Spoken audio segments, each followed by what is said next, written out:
इसमें इनको कुछ भी नहीं मालूम, आपको बता रहे हैं। टिकैत को सिर्फ इनका यह है कि अगर इनको ये मालूम हो कितना बड़ा शराब घोटाला, कितना मीटर घोटाला, ज़मीन घोटाला, छात्रों के उस पर घोटाला, शीश महल का घोटाला, अगले को इससे कोई मतलब ही नहीं।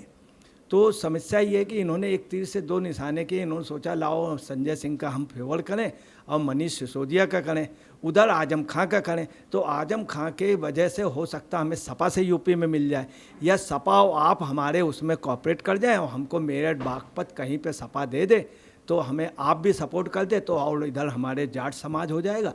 नमस्कार, स्वागत है आपका। आप देख रहे हैं एसडीवी न्यूज और मैं रानी गुप्ता आपके साथ। जहां संजय सिंह की न्यायिक हिरासत एक बार फिर से 14 दिनों के लिए बढ़ा दी गई है, यानी कि 27 अक्टूबर तक के लिए संजय सिंह को कोई भी राहत नहीं मिली है। इस बीच न सिर्फ आम आदमी पार्टी, अब राकेश टिकैत भी संजय सिंह के समर्थन में उतर आए हैं। दरअसल उनका ये कहना है कि जो भी सरकार के खिलाफ आवाज उठाते हैं, यानी कि मोदी सरकार के खिलाफ जो भी आवाज उठाता है, उनके खिलाफ इसी तरीके से केस दर्ज किए जाते हैं और ईडी सीबीआई के द्वारा उन्हें अंदर करवा दिया जाता है। इस बीच न सिर्फ उन्होंने संजय सिंह का नाम लिया है, बल्कि मनीष सिसोदिया और आजम खान का भी फेवर किया है। ऐसे में इस पूरे मामले को लेकर के विस्तार से चर्चा करने के लिए हमारे साथ इस वक्त मौजूद है वरिष्ठ पत्रकार अजय जी। सर, स्वागत है आपका। जिस तरीके से देखने को मिल रहा है कि राकेश टिकैत जो कि किसान आंदोलन को लेकर के चर्चाओं में आए थे, हर तरीके से राजनीतिक बयान देते हैं, खासकर मोदी सरकार के विपरीत वो बहुत ज़्यादा बयानबाजी करते हैं। एक बार फिर से संजय सिंह को लेकर के उनका यही कहना है कि जो भी मोदी सरकार के खिलाफ आवाज़ उठाता है उसकी ऐसे ही गिरफ्तारी की जाती है। क्या कहेंगे इस पर? देखिए, ऐसा है कि राकेश टिकैत जो हैं चूँकि आउटडेटेड हो गए हैं, बड़ी इन्होंने मेहनत की। इनके फादर महन टिकैत जी बहुत अच्छे लीडर, बहुत टॉप के लीडर थे। उनके एक आह्वान में दिल्ली आप समझ लिए बंद हो जाती थी और दिल्ली में बोट क्लब में सबसे ज़्यादा लोग आते थे। इन्होंने बहुत कोशिश की सबसे मिल करके, परंतु इनका कोई भी आंदोलन सफल नहीं हुआ, क्योंकि इनकी राजनीतिक इच्छा शक्ति है। ये चुनाव भी लड़े हैं इन्होंने, सब ये करने के बाद यहाँ आंदोलन किया। उसके जब चुनाव लड़े तो इनकी जमानतें जब्त हो गई। फिर इन्होंने और लोगों को पकड़ा, सतपाल मलिक को पकड़ा, तमाम लोगों को पकड़ने की कोशिश की, मगर कहीं पर भी ये सफल नहीं हो पाए। अब इन्होंने क्या किया, आपने सुना होगा एक तीर से दो निशाने, ये तीन तीन निशाने कर रहे हैं। ये जान रहे हैं कि लोकसभा चुनाव आ गए हैं तो किसी तरह से हमको कहीं से भी मिल जाए। निर्दलीय में इनकी हैसियत लड़ने की है नहीं। दूसरी बात है, सतपाल मलिक की भी इस समय पोजीशन कोई अच्छी नहीं है। इनको कोई भी अकाली दल इनको मान नहीं रहा, आप पार्टी इनको मान नहीं रही।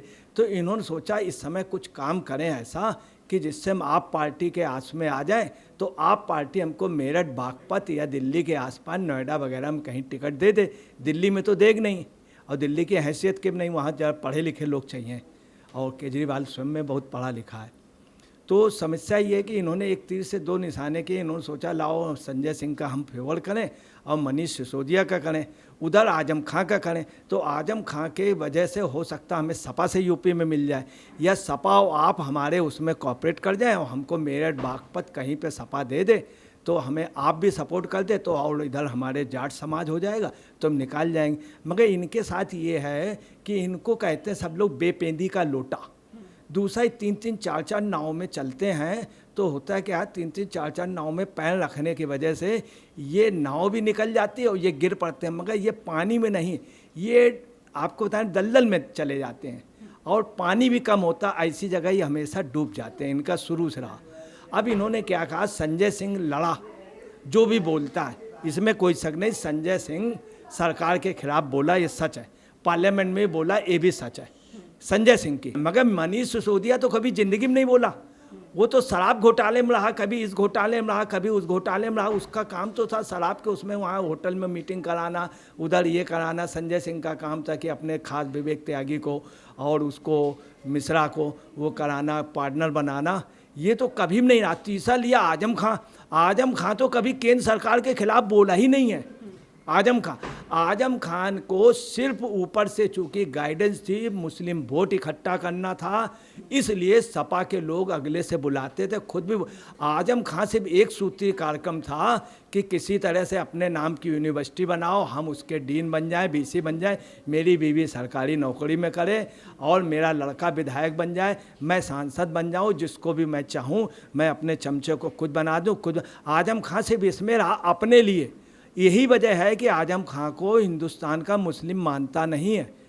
बस ये है कि वो उत्तेजक भाषण दे देते थे, उस समय बात कह देते थे, जिस समय कोई मूवमेंट चल रहा होता था तो मजबूरी में मुस्लिम जमात का फ़ायदा उठा लेते थे, मगर आम मुस्लिम आजम खान कभी भी किसी केंद्र सरकार से लड़ा ही नहीं। अच्छा, यहाँ पर ये बात बार बार आम आदमी पार्टी के द्वारा कही जा रही है कि दिल्ली में किसी भी प्रकार का शराब घोटाला नहीं हुआ है, ये बस एक साजिश है, तथाकथित शराब घोटाला है, जिसकी वजह से आम आदमी पार्टी के एक एक नेताओं को फंसाया जा रहा है, फिर चाहे वो पहले मनीष सिसोदिया हो या फिर अब संजय सिंह हो। तो क्या कहेंगे इस पर? ये जो कह रहे हैं बिल्कुल गलत कह रहे हैं। ये सिर्फ आपको बताना है, इन्होंने देखा कि सब जगह से निराश हो गए, अकाली दल दुनिया। दूसरा इनका एक वो है कि अभी इनको क्या था, टूल किट्स मिल गए थे। अभी इन्होंने क्या किया, महिला पहलवानों वगैरह के साथ में और आप पार्टी के साथ में मिल करके इन्होंने मूवमेंट कराया। उसमें कुछ बहुत कुछ गिनती के जाट, गिनती के 1 दर्जन से ज़्यादा नहीं, उन लोगों ने सपोर्ट कर दिया, उनकी भावनाओं को इन्होंने कैश कराया। उधर पंजाब की गवर्नमेंट ने कर दिया, तो इनका बड़ा अच्छा सिस्टम था, बढ़िया खाने पीने का, रहने का, बढ़िया 5 स्टार होटलों में सब लोग रुके थे। मगर वो मूवमेंट फेल हो गया, सबको पता चल गया। पहलवान भी जान गए, अरे ये लोग तो बेवकूफ़ बनाए। फिर पहलवान ये भी जान गए ये खुद ही नेता नहीं, ये हमारे जरिए राजनीति कर रहे हैं।